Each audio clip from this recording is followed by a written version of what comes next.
Dekat dengan Allah bukan hanya di masjid, tapi di setiap langkah. Banyak orang mengira kedekatan dengan Allah hanya bisa dirasakan saat ibadah besar, saat salat di masjid, saat zikir panjang, atau ketika menyendiri dalam doa. Padahal, dalam ma'rifat, kedekatan dengan Allah justru terasa paling kuat dalam hal-hal kecil yang sering kita abaikan. Ma'rifat bukan tentang menjauh dari dunia, tetapi hadir bersama Allah di tengah dunia. Saat bangun tidur dan mengucap syukur, saat bekerja dengan jujur, saat menahan emosi, saat membantu tanpa ingin dipuji.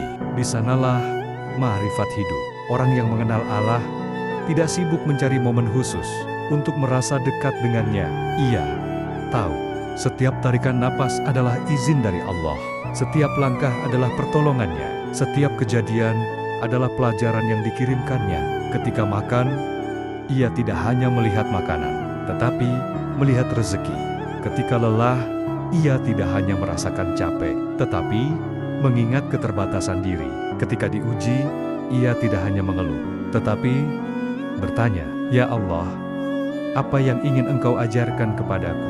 Inilah ma'rifat yang membumi. Tidak tinggi dalam ucapan, namun dalam kesadaran, tidak sibuk menunjukkan kesalehan, tetapi sibuk menjaga hati. Seseorang yang hidup dengan ma'rifat akan berhati-hati dalam setiap perbuatan.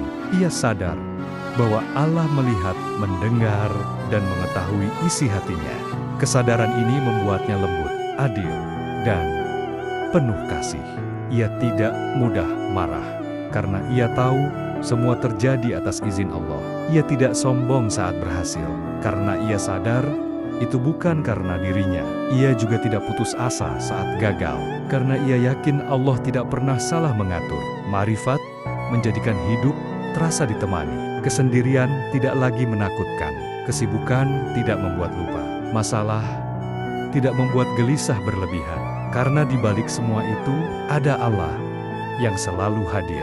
Dekat dengan Allah bukan hanya di masjid, tetapi di dapur, di jalan, di tempat kerja, di setiap langkah yang kita niatkan karenanya. Jika hari ini kita belum merasakannya, mungkin bukan karena Allah jauh, tetapi karena hati kita belum benar-benar hadir.